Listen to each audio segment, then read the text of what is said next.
अब देखिए ये सारे खेल के पीछे ये इंग्लैंड वाले हैं सब। ये ससुरे क्या बोलेंगे सब किसी को नहीं पता है, और हम लोग से बेहतर इनको कौन जानता है। हम लोगों के ऊपर इन्होंने 200 साल तक शासन किया है। नमस्कार बंधुসকल, मैं पलाश चेटिया। मैं आज आपनालोकলৈ লৈ আহিছো ফিলিস্তিন আৰু ইজৰাইলৰ মাজত যিখন মাটিৰ কাৰণে যিখন ভূমিৰ কাৰণে কাজিয়া হৈ আছে তাৰ বিষয়ে এটা মানে খান ছাৰৰ এটা ভিডিঅ' তাৰ বিষয়ে জানো আহক। আৰু ভিডিঅ'টোৰ জৰিয়তে কিয় কাজিয়া হৈছিল, কি কাৰণে হৈছে ধুনীয়াকৈ বুজাই দিছে, তাকে চাওঁ আহক।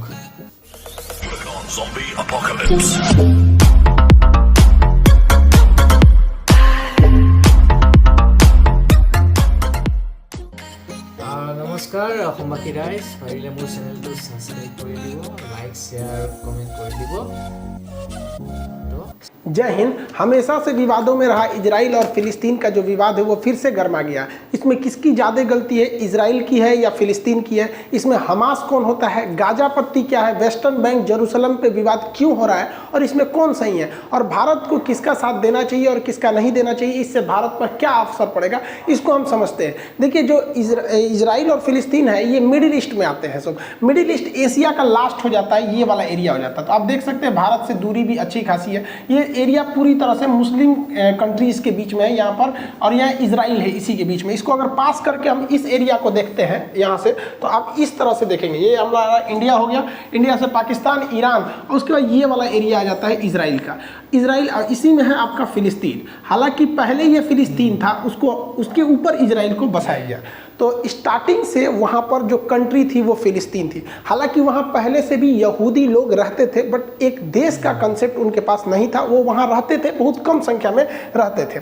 अब देखिए ये सारे खेल के पीछे ये इंग्लैंड वाले हैं सब। ये ससुरे क्या बोलेंगे सब किसी को नहीं पता है, और हम लोग से बेहतर इनको कौन जानता है। हम लोगों के ऊपर इन्होंने 200 साल तक शासन किया है। जलियांवाला बाग से हत्याकांड से लेकर, चाहे वो फांसी देना हुआ भगत सिंह को, चाहे वो सेलुलर जेल हुआ, हम लोग इनकी पूरी तरह रहन से वाकिफ है। द्वितीय विश्व युद्ध चालू हुआ तो इन लोगों ने कुछ ऐसे सरदर्द दे गए हैं जो दुनिया में कभी खत्म नहीं होंगे।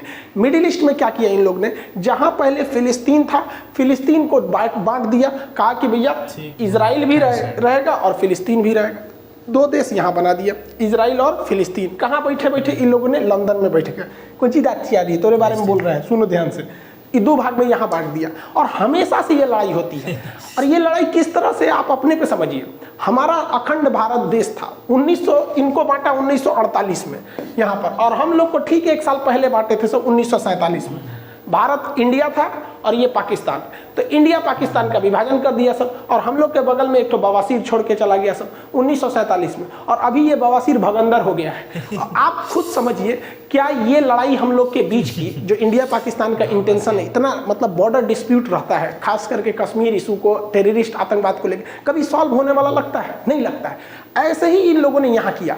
अब हम लोग को इस कचड़े में पड़ना नहीं है। पहले आप समझिए कि ये लड़ाई जानबूझ के लड़ाई जा रही है ताकि ये और अमेरिका वाले लोग हथियार बेच सके, वरना भारत पाकिस्तान में इन्हीं लोग का देन है। और अगले साल यहाँ पे देन है, देखिए IP यहाँ पे इजराइल फिलिस्तीन, और IP इंडिया पाकिस्तान। ये सब बैठ के कहाँ से हो रहा था, लंदन से। ससुरा IPL खेल दिया सभी से, बहुत होशियार है सब। तो आप पर्दे के पीछे के सीन को समझिए, चल क्या रहा है। जो अभी हो रहा है इसको मत देखिए, उसे देखिए जो नहीं दिख रहा है। अब 1948 में जो देश था ही नहीं, वहां पे आप कहिएगा कि यहाँ विभाजन होगा, यहाँ इजराइल भी रहेगा, तो बवाल होगा। तो इन अंग्रेजों ने क्या किया था, द्वितीय विश्व युद्ध के दौरान ये लोग जहां मार करते थे वहां पर इन्होंने अपना एक मुखौटा रख दिया था, उसका नाम है UNO। आज भी ये UNO फेमस है किसी भी चीज को बर्बाद करने के लिए। 1948 का हम लोग का कश्मीर इशू अभी तक इस गधे से सॉल्व नहीं हो रहा है।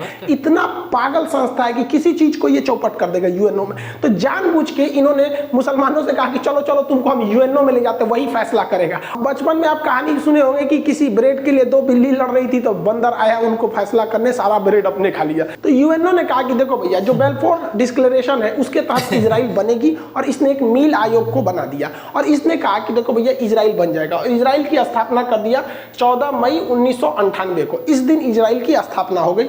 जो फिलिस्तीन पूरा फिलिस्तीनियों का था, जो मतलब वहाँ मुस्लिम लोग रहते थे, उसको इन्होंने डिवाइड कर दिया 1948 में। और क्या कर दिया, 48% दिया फिलिस्तीन को, 48% फिलिस्तीन को दिया, 44% इजराइल को दिया। यहाँ पर देखिए जबकि इजराइल का यहाँ पे उस समय तक नहीं था यहाँ पे। और उसके बाद क्या किया, जेरूसलम जो राजधानी थी उसको कहा कि देखो ना ये फिलिस्तीन की राजधानी रहेगी ना ये इजराइल की राजधानी रहेगी, ये यूएनओ के कंट्रोल में रहेगा।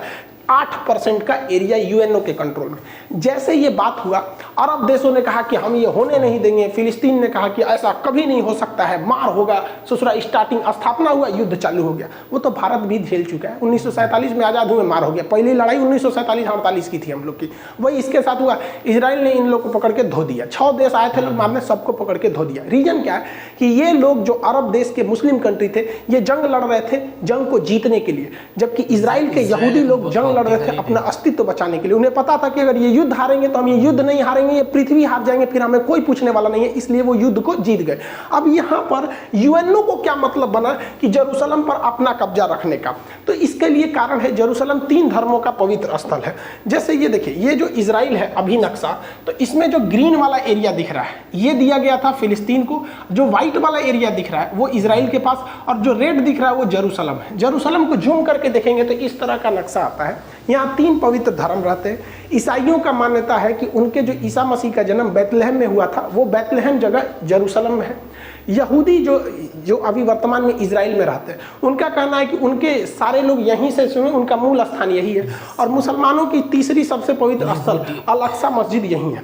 यानी ये 3 धर्मों का पवित्र स्थल है जेरूसलम, इसे होली लैंड कहते हैं। बात समझिए, यहाँ जो लड़ाई है वो मेन लड़ाई है हमारी जमीन की तुम्हारी जमीन। तो पहले तो यहाँ 100% फिलिस्तीन था। ये जो ग्रीन वाला एरिया देख रहे हैं, 48 से पहले, 1948 से पहले ये 100% फिलिस्तीन था।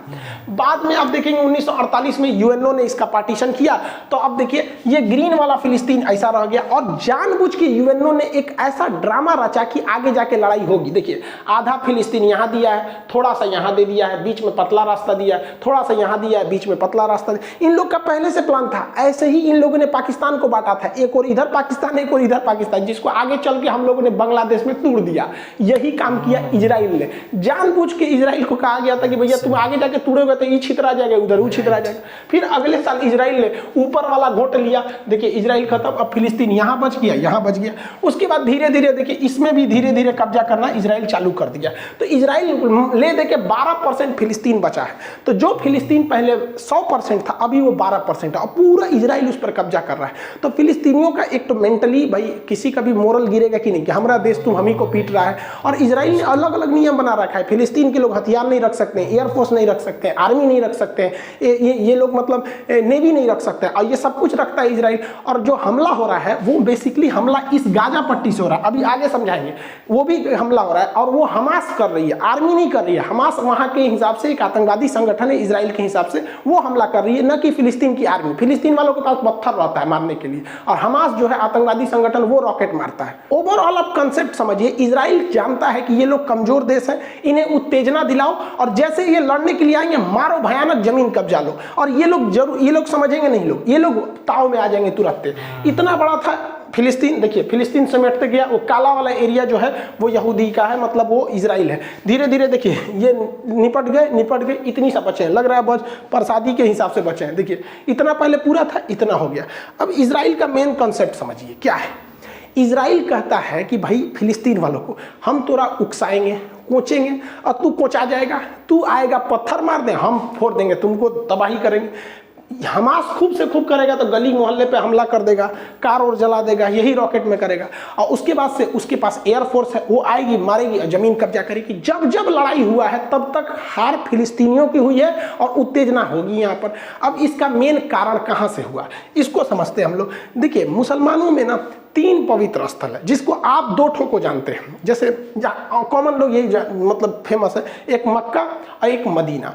ये 2 दिखता है, हालांकि ये इतना छोटा नहीं है तो बहुत बड़ा। जैसे ये मक्का है, मक्का को देखेंगे तो बहुत बड़ा है ये यहाँ पे। यही जो छोटा सा आपको दिखाया जाता है ये मक्का, जबकि ये इतना बड़ा है, बहुत बड़ा एरिया में आ जाता है मक्का। यहाँ पर यहीं पे हज करने जाते हैं मुस्लिम लोग, यहाँ पे हज करने। ये पूरा मक्का है, बहुत मतलब जिस तरह से। और ये मदीना है, मदीना। इस मदीना में आपको बस एक ग्रीन वाला ये टॉम दिखाया जाता है, ऊपर वाला ये ग्रीन यहाँ पे। तो ये मक्का और मदीना तो फेमस है ही है।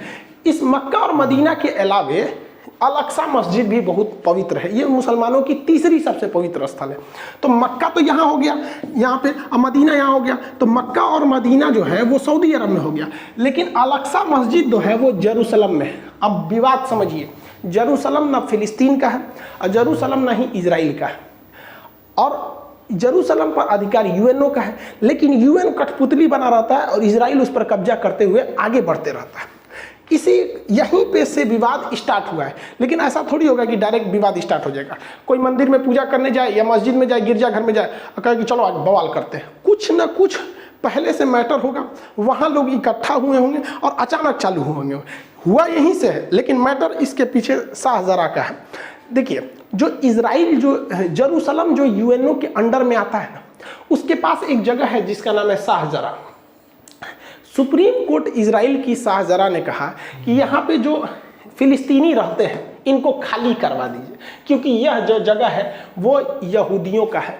अब इसकी हिस्ट्री देखिए, शाहजरा को आज से लगभग 150 साल पहले यहूदियों को जब इंग्लैंड ने कहा कि हम आपको यहाँ बसाएंगे, तो वो लोग ज़मीन खरीदना चालू किए थे। वो लोग ज़मीन खरीदना चालू किए और बहुत महंगे दाम पर उन लोगों ने ज़मीन को खरीदा था इन अरब वालों से।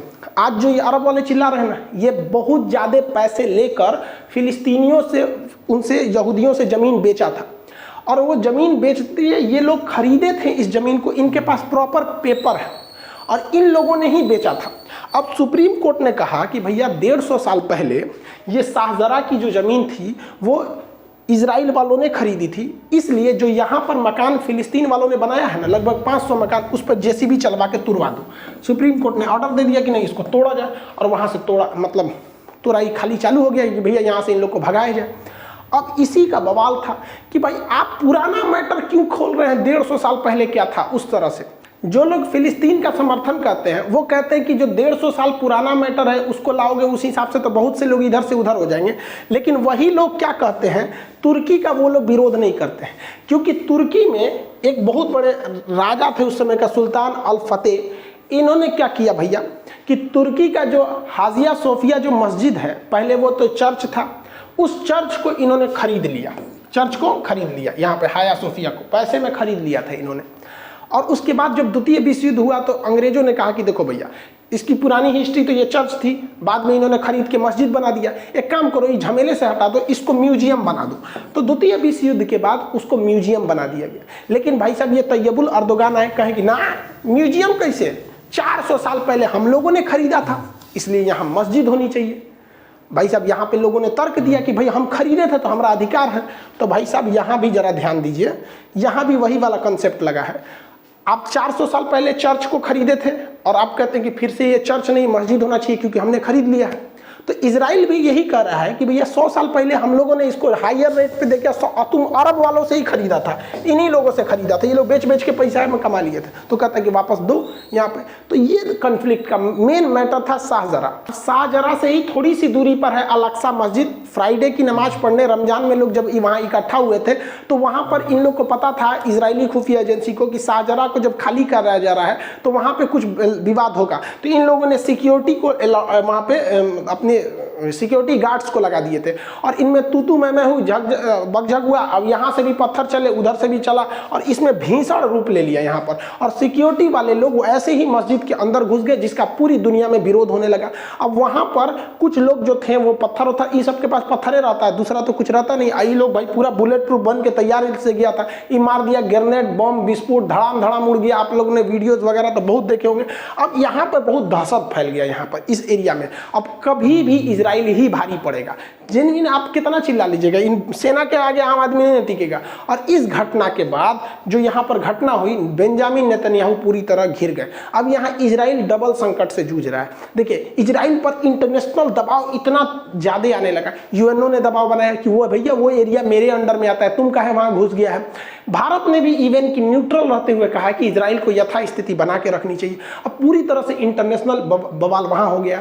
और इस घटना के बाद इजराइल इसराइल में भी लगभग 14% आबादी मुस्लिम की है। इसराइल की आबादी मुश्किल से 1 करोड़ है, 1 करोड़ से भी कम है यहाँ पे, जिसमें आपका 16 से 17 लाख, 1 करोड़ में 16 से 17 लाख उसमें मुस्लिम भी रहते हैं। अब वो लोग भी विरोध करने लगे हैं, क्योंकि ये मैटर राजनीतिक ना होकर धार्मिक स्थान को लेकर था, इसलिए विरोध होने लगा वहाँ पे। अब इसराइल अंदर में भी समस्या को झेल रहा है कि वहाँ भी बड़े बड़े पैमाने पे विरोध, मार काट, दंगे हो गए अंदर वहाँ पे भी, तो अंदर भी झेल रहा है और बाहर भी झेल रहा है। दूसरा कि अभी इसराइल में फुल टू सरकार नहीं है, बेंजामिन नेतन्याहू भी अभी वहाँ चुनाव के मतलब रोके गए हैं, ये फुल टू नहीं है वहाँ पर चुनाव को लेकर, क्योंकि कोरोना वगैरह को लेकर काफ़ी राजनीतिक संकट थी। अब भारत इसमें क्या कर सकता है, पूरी दुनिया मतलब इसका विरोध कर रही है। अब इसमें एंट्री होती है हमास की। इसराइल का एक पुराना धर्रा रखा है, बस हम हर बात पे उलझाते रहो, थोड़ी थोड़ी जमीन कब्जाते रहो, ऐसे ऐसे कब्जाते रहो। 1948 में लड़ाई हुआ, जगह कब्जा कर लिया, 56 में लड़ाई हुआ, फिर कब्जा कर लिया, 67 में लड़ाई हुआ और कब्जा कर लिया, 73 में हुआ और कब्जा किया, 82 में हुआ और कब्जा कर लिया। अभी तक इन लोग को समझ में नहीं आ रहा है कि नहीं हट पाएंगे उनसे, आराम से जब नहीं हट पाओ किसी से तो नरम दल का रास्ता अपना दो, लेकिन ना, अभी भी लोग मारे करेंगे लोग। अभी जो वर्तमान सिचुएशन है, फिलिस्तीन के लोग कहते हैं कि सुनो ना, हमको जो 48 वाला बतिया था ना, ये वाला 44% जो था वही हमको दिला दो, 48% दिला दो, नहीं चाहिए हमको, वापस दिला दो। इजराइल कहता है हाँ हाँ वापस दिला दो, है सब तो मार काट काहे किया था, माने तुम मारने आया था इसलिए कि हमको पूरी तरह से उजाड़ दो, पूरा देश का देश आया था, और जब हार गए तो यहाँ बोलते हो कि वापस यूएनओ वाला ही दिला दो। अब ये पॉसिबल नहीं है। अब यहाँ 2 पार्ट बन गया है, जो फिलिस्तीन है उसके 2 राज्य हो गए हैं, फिलिस्तीन देश के 2 राज्य। एक ये जो इधर थोड़ा सा बचा हुआ है इसे कहते हैं वेस्टर्न बैंक, और जो इधर बचा हुआ है इसे गाजा पट्टी या गाजा स्ट्रिप कहते हैं। इन्हीं दोनों को मिला के फिलिस्तीन बना है। अब इजराइल इनको प्लानिंग में है कि यहाँ से भी निपटा के फाइल निपटा दिया जाए। अब इसमें समझिए कि जो वेस्टर्न बैंक है ये अरब समर्थित है, यहाँ पर अरब ये वगैरह वगैरह देशों का यहाँ समर्थन है। ये लोग नरम दल वाले हैं, शांति से प्रोटेस्ट करते हैं और कहते हैं कि भैया हमारा अधिकार रहना चाहिए, क्योंकि हमारे पूर्वज यही हैं, एक तरह से तो देश हमारा ही था।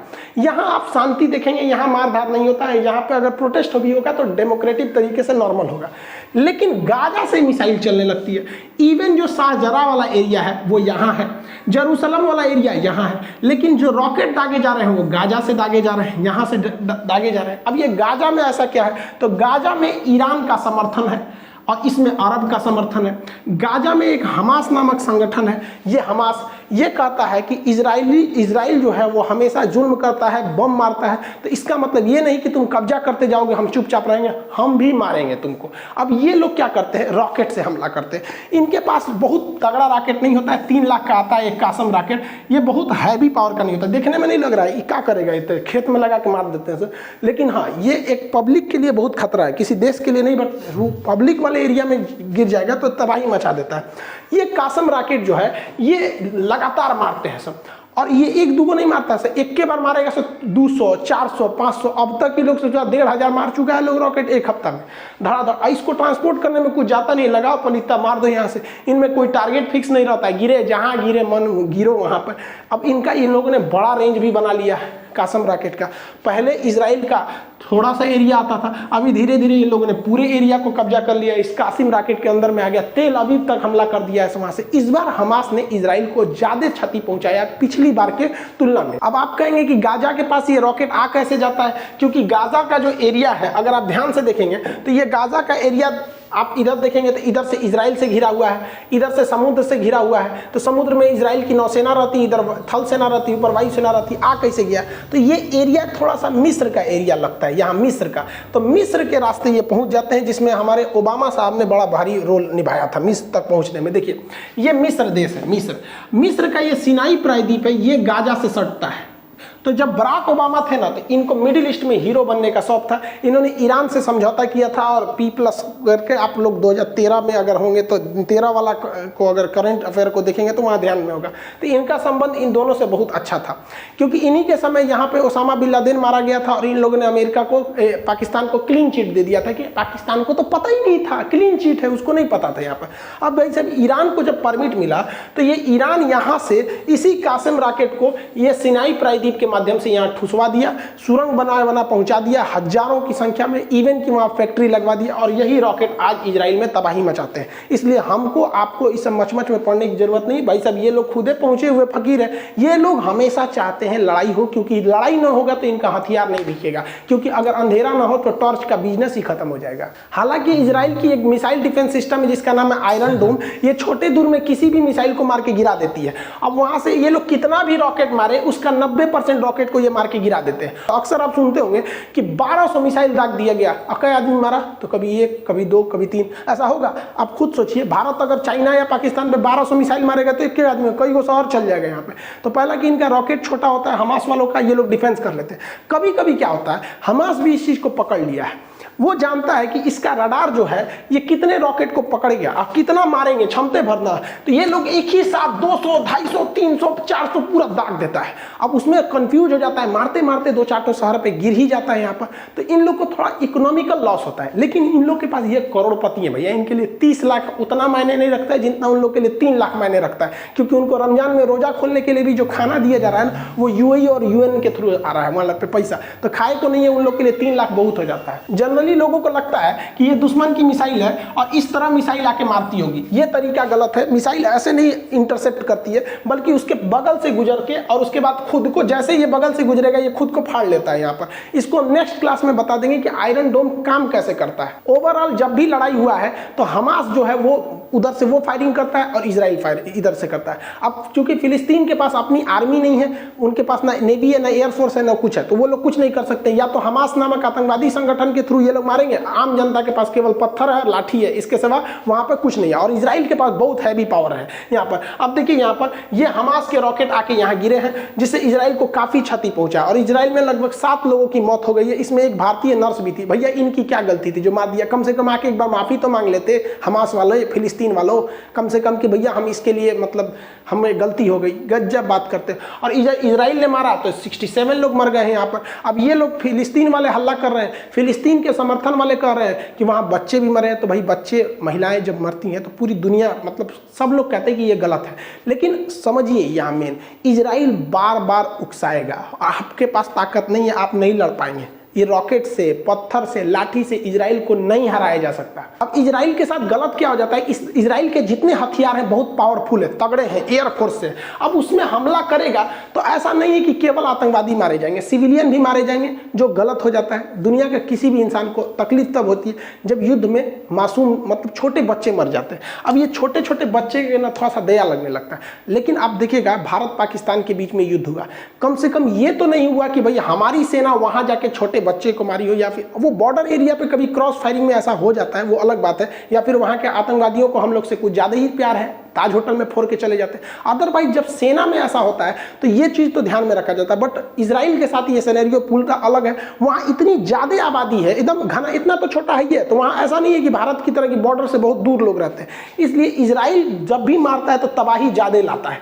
इतना भयानक तबाही लाता है, मतलब 10-12 गुना का अंतर होता है। और अभी इजराइल ने कहा कि ये हमले रुकेंगे नहीं, हमास को पूरी तरह से रद्द कर देंगे, बर्बाद कर देंगे, तभी जाके हमले को रोकेंगे। बात करते हैं दोनों में सही कौन है, गलत कौन है। देखिए जमीन तो फिलिस्तीन की थी, लेकिन फिलिस्तीन के लोगों को समझना पड़ेगा कि इजराइल को वहां रहना जरूरी है, क्योंकि अगर इजराइल वहां से उजड़ गया तो इजराइल का दुनिया में फिर कोई नहीं बचेगा। इसलिए इनकी लड़ाई अस्तित्व की है और इनकी लड़ाई अपने की है। तो दोनों को कंप्रोमाइज करके चलना चाहिए कि भाई जितना में हो उतना में सलट लो। यहाँ पर दोनों के लिए कहते हैं। अब इजराइल का कोई कुछ नहीं बिगाड़ सकता है। अब इंटरनेशनल प्रेशर है, जिसे मुस्लिम कंट्री कहते हैं कि इंटरनेशनल प्रेशर है, वो इजराइल के लिए वार्म अप का काम करता है और बढ़िया से धोता है। कोई बाइकआउट करके, यूएनओ करके इजराइल का कुछ नहीं बिगाड़ सकते, क्योंकि इजराइल सेल्फ डिपेंडेंट है हर मामले में। और लोग कहते हैं कि इजराइल को सबक सिखा, अरे भैया वो कोरोना भी फ्री हो गया, इजराइल अब तो और धो देगा यहाँ पर। दूसरा, यूएई और बहरीन इजराइल को थोड़ा मान्यता दे रहे थे, अब थोड़ा सा उन लोग पे डिपेंड आएगा, क्योंकि ये इजराइल के फेवर में जा रहे थे, अब थोड़ा सा हट जाएंगे। यूएनओ कुछ नहीं कर सकता है, और पता है इजराइल को कि ये कितना भी जुल्म कर ले, कितना भी मार दे, ये कुछ नहीं कर सकते, क्योंकि यूएनओ में जाएंगे तो अमेरिका, ब्रिटेन, फ्रांस सब तो इजराइल का साथ देंगे। वो लोग तुरंत वीटो कर देंगे और इजराइल पर कोई भी प्रतिबंध नहीं लग पाएगा। अब यहाँ पर अभी भी वर्तमान में इजराइल में कोई लीडर नहीं है, इस वजह से यहाँ पर थोड़ा सा चुनाव का मैटर है, तो थोड़ा सा क्राइसिस देखी जा रही है। अब यहाँ देखिए, लोग कहते हैं कि इजराइल को ज़्यादा बड़े हथियार नहीं प्रयोग करने चाहिए। ये बात हकीकत है कि इजराइल जो है वो हथियार को मजबूरी में प्रयोग कर रहा है, क्योंकि जिस दिन इजराइल हथियार छोड़ देगा, ये बात गारंटी है कि इजराइल और फिलिस्तीन में हिंसा रुक जाएगी, लेकिन उस समय इजराइल भी खत्म हो जाएगा। No weapon, no violence and no Israel, क्योंकि ये मार डालेंगे सब अरब देश वाले उसको मिलके, तो इसलिए उसको हथियार उठाना मजबूरी बनता है। और कितना अरब देश वाले इजराइल से नफरत करते हैं, बस इस बात पे सोचिए कि पाकिस्तान अपने पासपोर्ट पे लिखा है कि इजराइल नहीं जा सकते, क्योंकि वो इजराइल को देश ही नहीं मानता है। भाई साहब, आप किसी को कंप्रोमाइज करने में क्या जाता है कि भैया हम अभी वर्तमान में जहाँ हैं हमको वहाँ रहने दो, 12% पे है तो रहने दो, नहीं तो 12 नहीं छोड़ेगा वहाँ पर। तो इजराइल का कोई कुछ नहीं बिगाड़ सकता है यहाँ पर। अब रही बात फिलिस्तीन की, तो इनके पास हथियार के नाम पे क्या है? पत्थर है, लाठी है, इसके सिवा तो इनके पास ऑफिशियली कुछ नहीं है। जो है वो हमास नामक आतंकवादी संगठन को है, जो खुल के कोई हथियार भी नहीं खरीद सकता है, छुपके से ओबामा साहब की मदद से वो इजराइल तक पहुंचाया जा रहा है। तो भैया जो अमेरिका कहता है कि इजराइल के साथ है, वही से पूरा रास्ता दे रहा है हमास को हथियार ले जाने का, तो हम लोग काहे लिए मच में पड़ने वाले हैं। दूसरा, इजराइल हमेशा उत्तेजित करता है। यासर अराफात थे, इनको तो फिर पोलोनियम दे के मरवाइए दिया वहाँ पे फिलिस्तीन। ये हमेशा उत्तेजित करेगा और ये उत्तेजना में मारे जाएंगे, और अब तक मारे जा रहे हैं, इनका कोई वो नहीं है। ये बात हकीकत है कि वर्तमान में जो इजराइल है वो फिलिस्तीनियों पर जुल्म कर रहा है, जो बात है, क्योंकि मार भाई हथियार उसके पास है। लेकिन दुनिया में अगर सबसे ज़्यादा कहीं जुल्म हुआ है तो वो यहूदियों पर हुआ है। सेकेंड वर्ल्ड वार में उन्हें कमरा में बंद करके, लॉक करके, अंदर जहरीली गैस डाल दी जाती, जानवर से बुरा वक्त सलूक हुआ था।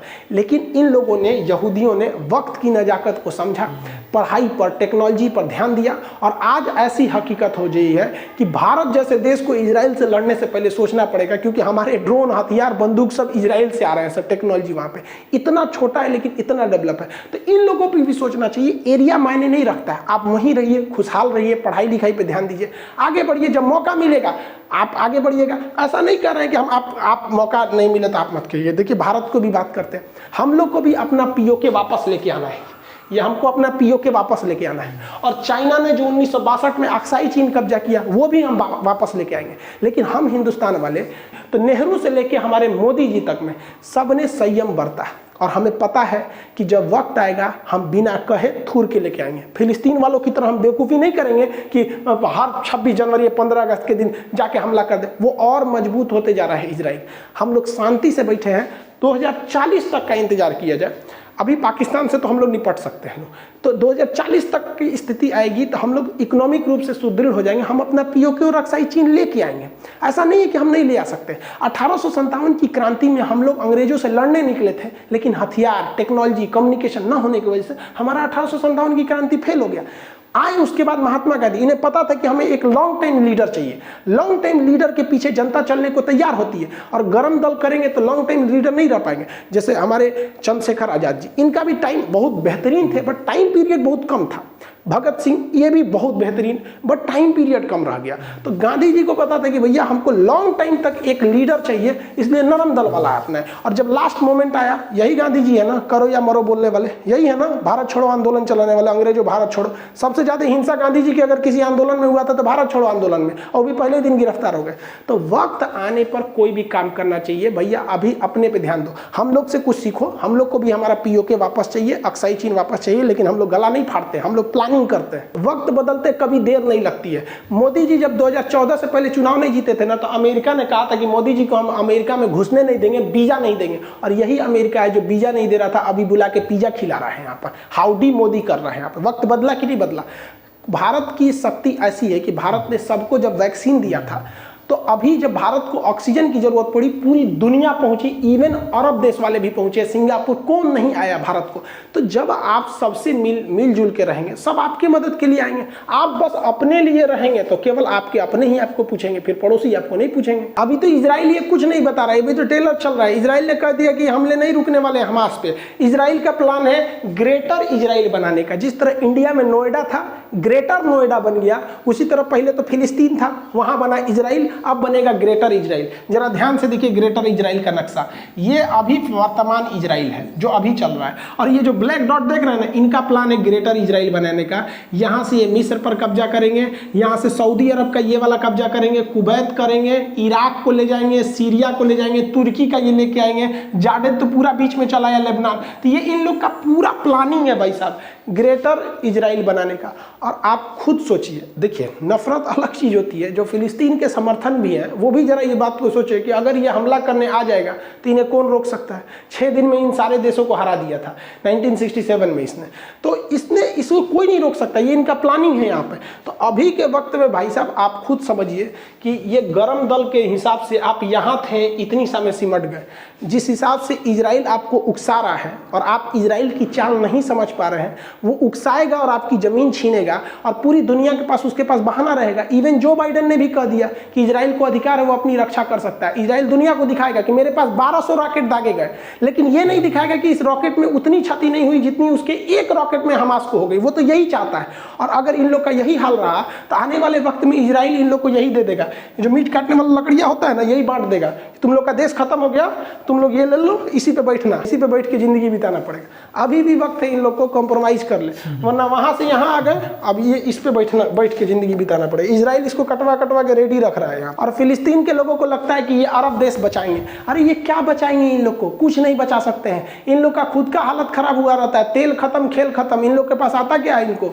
ये अरब वाले और पाकिस्तान तुर्की ये क्या बचाएंगे, समझिए ध्यान से। चाइना का इधर का एरिया जो है ये कहलाता है उगर मुसलमानों का ये एरिया है, यहाँ पर उगर मुसलमान रहते हैं, सिंजियांग प्रांत है। यहाँ पर चाइना कहता है कि मुसलमान को कुरान उतना ही पढ़ना है जितना हम बताएंगे।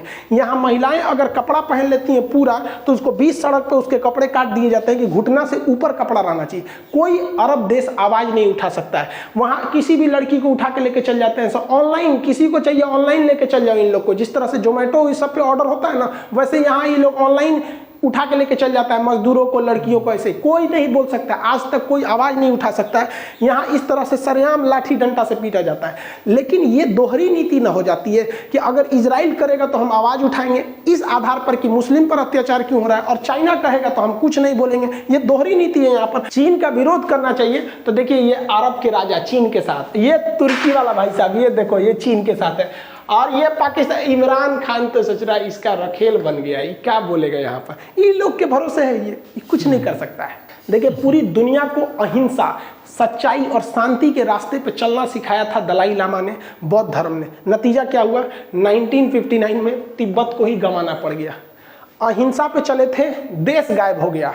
फिलिस्तीन हिंसा पे चला, दूसरे का देश कब्जा कर लिया। दोनों में अंतर होता है, याद रखिएगा। अगर आप देश को बचाना चाहते हैं तो आपको शस्त्र उठाना ही पड़ेगा, और अपनी संस्कृति बचाना चाहते हैं तो शास्त्र उठाना पड़ेगा। हम खुशनसीब हैं जो ऐसे देश में जन्म लिए हैं जहां शस्त्र और शास्त्र दोनों में किसी की कमी नहीं है। ओवरऑल भाई फिलिस्तीन को नरम दल का रुख अख्तियार करना चाहिए और हमास उमास को साइड करके कॉम्प्रोमाइज कर लेना चाहिए। विश्व के आगे कहना चाहिए कि भैया हम 12% पे रहेंगे, लेकिन पूरी गारंटी दे दीजिए पूरी विश्व बिरादरी की 12% में 1 कट्ठा जमीन कम नहीं होगा, हम 1 रॉकेट नहीं दागेंगे, शांति से रह जाओ भाई, इसी में भलाई है। अब रही बात भारत की, भारत किसका साथ देगा, इजराइल का कि फिलिस्तीन का। देखो ऐसे कहने के लिए तो फिलिस्तीन से हमें कुछ नहीं मिलता है, लेकिन अगर हम फिलिस्तीन का साथ देते हैं इनडायरेक्टली या डायरेक्टली करके, हम लोग शुरू से फिलिस्तीन का ही साथ दिए और अभी भी वहीं देते हैं इनडायरेक्टली करके, क्योंकि हमें पता है कि अगर हम फिलिस्तीन के साथ खड़े रहेंगे तो अरब देश हमारे साथ खड़े रहेंगे। जैसे अभी देखिए वो लोग ऑक्सीजन टैंक का सप्लाई किए, पेट्रोलियम का सप्लाई वहीं से आता है, क्योंकि हमारे पास वो पास पड़ता है, वहां से पेट्रोलियम सस्ता पड़ेगा। और आपको भी पता है कि गल्फ कंट्री के अलावा अगर कहीं से पेट्रोलियम लेते हैं तो बहुत महंगा पड़ेगा, और भारत में पेट्रोल महंगा हो रहा है।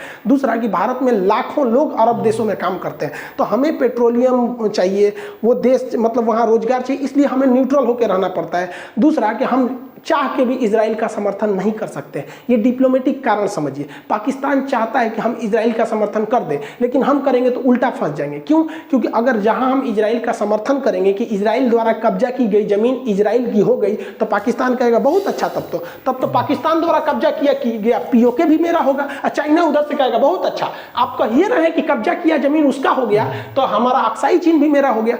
तो भारत इस दुविधा में है, लेकिन हम लोग ससुरा बहुत होशियार निकले। हम लोग इजराइल को बुलाएं, बेंजामिन नेतन्याहू को और कहें कि देख भैया हम तुम्हारा समर्थन करना चाहते हैं लेकिन हमारा हई मैटर गड़बड़ है, एक काम कर तू हमको वापस दिलवा दे पीओके और ये दिलवा दे हमको अक्साई चीन। जब मेरा वापस आ जाएगा हम खुल के कहेंगे कि इजराइल तुम्हारे साथ है, लेकिन अब तक नहीं। तो ये समझ गया, ये लोग होशियार लोग हैं, समझ गया। तो भारत को हथियार देते हैं। इवन करगिल की लड़ाई में सेंसर बम इजराइल ने ही दिया था। तो आप समझ गए कि अभी हम चाह के भी इजराइल को समर्थन नहीं देंगे, वरना अगर समर्थन दिए तो यूएनओ में हमारा कश्मीर का मैटर अटका, हम अपने पैर पे कुल्हाड़ी मार लेंगे। तो उत्तेजना में आके नहीं करना है। हम लोग से क्या मतलब है? हम लोग के मैटर में कोई आता है? गलवान घाटी में कौन आया था हम लोग को बचाने के लिए? या लड़ाई जब हुई थी तो हम लोगों ने खुद झेला था। ये लोग भी खुद समझेंगे अपना, खुद नहीं समझेंगे तो फिर बर्बाद होंगे। आई होप जो इंग्लैंड ने आग लगाया था यहाँ इजराइल फिलिस्तीन में और जो भारत पाकिस्तान में, न ये आग बुझने वाली है न ये आग बुझने वाली है। ये भाई साहब को कश्मीर चाहिए, ये भाई साहब को पूरा इजराइल खत्म करके फिलिस्तीन चाहिए। ये सॉल्व होने वाला नहीं है। आई होप आप इसे समझे होंगे। मिलेंगे नेक्स्ट क्लास में। তো বন্ধুসকল ভিডিঅ'টো চাই নিশ্চয় বুজি পালে। খান ছাৰে ধুনীয়াকৈ বুজাই দিলে কি কাৰণে আপোনাৰ যুদ্ধখন হ'বলৈ পালে। নিশ্চয় বুজি পালে আপোনালোকে। আৰু যেনে পাকিস্তান আৰু ভাৰতৰ মাজত মাটিৰ কাৰণে যি হুলস্থুল হৈ থাকে, চাইনা আৰু ভাৰতৰ মাজত তেনেকুৱা নিচিনাই আৰু। তাহাঁতৰতো যুদ্ধ হৈ গ'ল, আমাৰ ভাৰততো নহ'লেই হয় এনেকুৱা। আমাৰ ভাৰতৰ দুইখন দেশৰ লগতেই সম্বন্ধ ভাল আৰু দুইখন লগতেই মানে ইখন দেশক ছাপোৰ্ট কৰিলেও ইখনে বেয়া পাব, ইখন দেশক ছাপোৰ্ট কৰিলেও ইখনে বেয়া পাব। দুইখন দেশৰ পৰাই বস্তু আহে আমাৰ ভাৰতলৈ, যেনে ইজৰাইলৰ পৰা হাতিয়াৰ আহে কিবা কিবি, আৰু আৰৱ দেশৰ পৰা ইফালে আপোনাৰ তেল চেল আহি থাকে। আৰু মানে এইটো ফিলিস্তিনকে মানে আপুয়াকৈ ছাপোৰ্ট কৰিছে, কাৰণ আৰৱৰ পৰাতো আৰৱে আপোনাৰ ফিলিস্তিনক ছাপোৰ্ট কৰে। কাৰণ আৰৱ দেশত আমাৰ ভাৰতৰ মানুহ বহুত আছে, আমাৰ অসমৰ মানুহ গৈ তাত কাম কৰি আছে। আৰু ডাইৰেক্টলি যদি ইজৰাইলক ছাপোৰ্ট কৰে তেতিয়া কথাটো বেয়া হ'ব। আৰু তাকে আৰু বুজিটো পালেই চাগে আপোনালোকে। আজিলৈ তেতিয়াহ'লে বাই বাই, আকৌ লগ পাম বেলেগ এদিন বেলেগ এটা ভিডিঅ'ত। জয় আই অসম বন্ধুসকল, জয় আই অসম।